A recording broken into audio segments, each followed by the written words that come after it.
ಎಲ್ಲರಿಗೂ ನಮಸ್ಕಾರ. ಎಲ್ಲರೂ ಚೆನ್ನಾಗಿದ್ದೀರಾ ಅಂತ ಭಾವಿಸ್ತಾ ಇವತ್ತಿನ ವಿಡಿಯೋ ಸ್ಟಾರ್ಟ್ ಮಾಡ್ತಾ ಇದ್ದೀನಿ. ಇನ್ನು ಯಾರ್ಯಾರು ನನ್ನ ಯೂಟ್ಯೂಬ್ ಚಾನಲ್ನ ಸಬ್ಸ್ಕ್ರೈಬ್ ಆಗಿಲ್ಲ, ಪ್ಲೀಸ್ ನನ್ನ ಯೂಟ್ಯೂಬ್ ಚಾನಲ್ನ ಸಬ್ಸ್ಕ್ರೈಬ್ ಆಗಿ, ಲೈಕ್ ಮಾಡಿ, ಶೇರ್ ಮಾಡಿ, ಕಮೆಂಟ್ ಮಾಡಿ ಅಂತ ಹೇಳ್ತಾ ಇವತ್ತಿನ ವಿಡಿಯೋದಲ್ಲಿ ನಾನು ಏನು ತೋರಿಸ್ತಾ ಇದ್ದೀನಪ್ಪ ಅಂದರೆ ರಸಮ್ ಯಾವ ಥರ ಮಾಡ್ಕೊಳೋದು ಈಸಿಯಾಗಿ 10 ನಿಮಿಷದಲ್ಲಿ ಯಾವ ಥರ ರಸಮ್ ಮಾಡ್ಕೊಳೋದು ಅಂತ ತೋರಿಸ್ಕೊಡ್ತಾ ಇದ್ದೀನಿ ಈ ವಿಡಿಯೋದಲ್ಲಿ.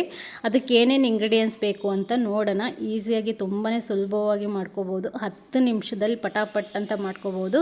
ಅದಕ್ಕೆ ಏನೇನು ಇಂಗ್ರೀಡಿಯೆಂಟ್ಸ್ ಬೇಕು ಅಂತ ನೋಡೋಣ ಬನ್ನಿ. ಇವಾಗ ನಾನು ಒಂದು ಮೂರು ಹುಳಿ ಟೊಮೊಟೊನ ತೊಗೊಂಡಿದ್ದೀನಿ. ಒಂದೇ ಒಂದು ಸ್ಪೂನಷ್ಟು ಬೆಲ್ಲನ ತೊಗೊಂಡಿದ್ದೀನಿ. ಒಂದೆರಡು ಎಷ್ಟಲಷ್ಟು ಬೆಳ್ಳುಳ್ಳಿನ ಸಿಪ್ಪೆ ತೆಗೆದು ಇಟ್ಕೊಂಡಿದ್ದೀನಿ.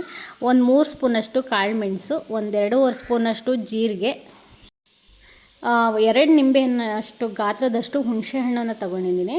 ಒಂದು 3 ಬ್ಯಾಡಗಿ ಮೆಣಸಿನ್ಕಾಯಿ, ಕರ್ಬೇವಿನ ಸೊಪ್ಪು. ನನಗೆ ಹಸಿ ಕರ್ಬೇವಿನ ಸೊಪ್ಪು ಸಿಕ್ಕಿಲ್ಲ, ಹಾಗಾಗಿ ನಾನು ಒಣ ಕರ್ಬೇವಿನ ಸೊಪ್ಪನ್ನೇ ಆ್ಯಡ್ ಮಾಡ್ತಾಯಿದ್ದೀನಿ.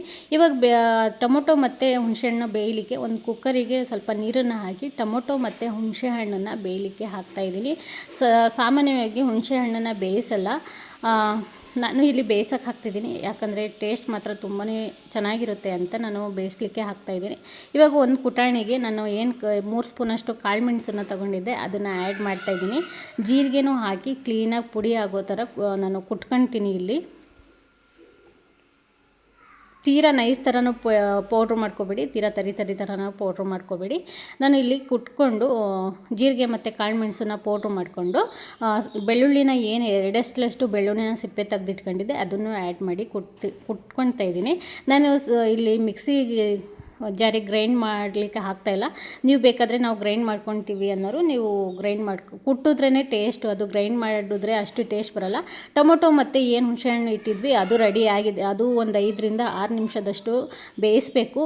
ಅದು ಬೆಂದಿದೆ. ಇವಾಗ ಟೊಮೊಟೊ ಮತ್ತು ಅದೇನು ರಸ ಇರುತ್ತೆ ಅದನ್ನು ಎಕ್ಸ್ಟ್ರಾ ಮಾಡ್ಕೋಬೇಕು. ಯಾಕಂದರೆ ಟೊಮೊಟೊ ಸ್ಮ್ಯಾಶ್ ಮಾಡಲಿಕ್ಕೆ ಅದು ನೀರಿದ್ದರೆ ಅಷ್ಟು ಚೆನ್ನಾಗಿ ಆಗೋಲ್ಲ.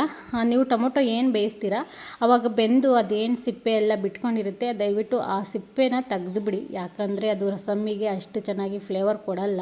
ಟೊಮೊಟೊ ಸಿಪ್ಪೆ ಮತ್ತು ಸಿಪ್ಪೆ ಥರನೇ ಕಾಣಿಸುತ್ತೆ. ಇದನ್ನು ನಾನು ಕ್ಲೀನಾಗಿ ಮತ್ತು ಹುಣಸೆಹಣ್ಣು ಮತ್ತು ಟೊಮೊಟೊನ ಕ್ಲೀನಾಗಿ ಸ್ಮ್ಯಾಶ್ ಮಾಡ್ಕೊತೀನಿ. ನೀವು ಟೊಮೊಟೊ ಮತ್ತು ಹುಣಸೆಹಣ್ಣನ್ನು ನಾವು ಒಂದು ಮಿಕ್ಸಿ ಜಾರಿಗೆ ಹಾಕಿ ಒಂದು ರೌಂಡು ಗ್ರೈಂಡ್ ಮಾಡ್ಕೊತೀವಿ ಅನ್ನೋರು ಒಂದು ರೌಂಡ್ ಗ್ರೈಂಡ್ ಮಾಡ್ಕೋಬೋದು. ನಾನು ಇಲ್ಲಿ ಟೇಸ್ಟ್ ಬರಲ್ಲ ಅಂತ ನನ್ನ ಕೈಯಲ್ಲೇ ಸ್ಮ್ಯಾಶ್ ಮಾಡ್ತಾಯಿದ್ದೀನಿ. ಇವಾಗ ಏನು ಟೊಮೊಟೊ ಮತ್ತು ಹುಣಸೆಹಣ್ಣನ್ನು ಸ್ಮ್ಯಾಶ್ ಮಾಡಿದ್ದೆ, ಆ ಟೊಮೊಟೊ ಮತ್ತು ಹುಣಸೆಹಣ್ಣನ್ನು ಟೊಮೊಟೊನ ಸ್ಮ್ಯಾಶ್ ಹಾಕಿ ಒಂಚೂರು ನೀರನ್ನು ಆ್ಯಡ್ ಮಾಡ್ತಾಯಿದ್ದೀನಿ. ಇವಾಗ ಒಗ್ಗರಣೆಗೆ ಒಂದು ಕುಕ್ಕರಿಗೆ ಸ್ವಲ್ಪ ಎಣ್ಣೆನ ಹಾಕಿ ಸ್ವಲ್ಪ ಸಾಸಿವೆ, ಸ್ವಲ್ಪ ಜೀರಿಗೆನ, ನೀವು ಆಪ್ಷನಲ್ಲು ಜೀರಿಗೆ, ನಾನು ಕುಟ್ಟಕ್ಕೆ ನಾನು ಸ್ವಲ್ಪ ಜೀರಿಗೆನ ಜಾಸ್ತಿ ತೊಗೊಬಿಟ್ಟಿದ್ದೆ, ಹಾಗಾಗಿ ಒಗ್ಗರಣೆಗೆ ನಾನು ಜೀರಿಗೆನ ಹಾಕ್ತಾಯಿಲ್ಲ. ಸ್ವಲ್ಪ ಎಣ್ಣೆನ ಹಾಕಿ ಸ್ವಲ್ಪ ಸಾಸಿವೆ, 3 ಏನು ಬ್ಯಾಡಗಿ ಮೆಣಸಿನ್ಕಾಯಿನ ಹಾಕಿದ್ದೆ ಆ ಬ್ಯಾಡಗಿ ಮೆಣಸಿನ್ಕಾಯಿನ ಸೇರಿಸ್ತಾಯಿದ್ದೀನಿ. ಕರ್ಬೇವಿನ ಸೊಪ್ಪು, ಆಮೇಲೆ ಇದು ಜೀರಿಗೆ ಮತ್ತು ಕಾಳು ಮೆಣಸನ್ನು ಏನು ನಾವು ಪೌಡ್ರು ಮಾಡ್ಕೊಂಡಿದ್ವಿ ಅದನ್ನು ನಾನು ಒಂದು 30 ಸೆಕೆಂಡು ಫ್ರೈ ಮಾಡ್ಕೊಳ್ಳಲಿಕ್ಕೆ ಅದು ಎಣ್ಣೆ ಜೊತೆ ಆ್ಯಡ್ ಮಾಡ್ತಾಯಿದ್ದೀನಿ. 30 ಸೆಕೆಂಡ್ ಫ್ರೈ ಆದಮೇಲೆ ಟೊಮೊಟೊ ಮತ್ತು ಹುಣಸೆಹಣ್ಣು ಏನು ಸ್ಮ್ಯಾಶ್ ಮಾಡಿದ್ವಿ ಆ ರಸನ ನಾನು ಆ್ಯಡ್ ಮಾಡ್ತಾಯಿದ್ದೀನಿ. ಆಮೇಲೆ ನಿಮಗೆ ಸ್ವಲ್ಪ ನೀರು ಬೇಕು ಅಂದರೆ ನೀರನ್ನು ಆ್ಯಡ್ ಮಾಡ್ಕೋಬೇಕಾಗುತ್ತೆ. ನಾನು ಇವಾಗ ರುಚಿಗೆ ತಕ್ಕಷ್ಟು ಉಪ್ಪನ್ನು ಹಾಕ್ತಾಯಿದ್ದೀನಿ. ಉಪ್ಪನ್ನೆಲ್ಲ ಹಾಕಿ ಇದನ್ನು ಕ್ಲೀನಾಗಿ ಮಿಕ್ಸ್ ಮಾಡಿ ಮೀಡಿಯಮ್ ಫ್ಲೇಮ್ ಮಾಡಿ ಅದು ಕುದಿ ಬರಲಿಕ್ಕೆ ಇಡಿ. ಇದನ್ನು ರಸಮ್ನ ಜಾಸ್ತಿ ಕುದಿಯೋಕ್ಕೆ ಬಿಡಬಾರ್ದು. ಈ ರಸಮ್ನ ಜಾಸ್ತಿ ಕುದಿಯೋಕ್ಕೆ ಬಿಡಬೇಡಿ, ಯಾಕಂದರೆ ಚೆನ್ನಾಗಾಗಲ್ಲ. ನಾನು ಇವಾಗ 1 ಸ್ಪೂನಷ್ಟು ಏನು ಬೆಲ್ಲ ತೊಗೊಂಡಿದ್ದೆ ಬೆಲ್ಲನೂ ಆ್ಯಡ್ ಮಾಡ್ತಾಯಿದ್ದೀನಿ. ಬೆಲ್ಲನ ಆ್ಯಡ್ ಮಾಡಿ ನಾನು ಕ್ಲೀನಾಗಿ ಮಿಕ್ಸ್ ಮಾಡಿ ಕುದಿಲಿಕ್ಕೆ ಬಿಡ್ತಾಯಿದ್ದೀನಿ. ಇದು 1 ಕುದಿ ಇಲ್ಲ 1-2 ಕುದಿ ಬರೋ ಅಷ್ಟರಲ್ಲಿ ನೀವು ಆಫ್ ಮಾಡಿಬಿಡಿ. ಯಾಕಂದರೆ ರಸಮ್ ಜಾಸ್ತಿ ಕುದಿಸಿದ್ರೆ ಟೇಸ್ಟ್ ಎಲ್ಲ ಹೋಗ್ಬಿಡುತ್ತೆ. ತುಂಬಾ ರುಚಿ ಇರುತ್ತೆ, ಅದ್ಭುತವಾಗಿ ರುಚಿನ ಕೊಡುತ್ತೆ. ಒಂದ್ಸಲ ಟ್ರೈ ಮಾಡಿ ಕಮೆಂಟ್ ಮಾಡಿ ನೀವು ಯಾವ ಥರ ಬಂದಿತ್ತು ಅಂತ. ತುಂಬಾ ಈಸಿಯಾಗಿ ಮಾಡ್ಕೋಬೋದು, 10 ನಿಮಿಷದಲ್ಲಿ ರಸಮ್ನ ರೆಡಿ ಮಾಡ್ಕೋಬೋದು.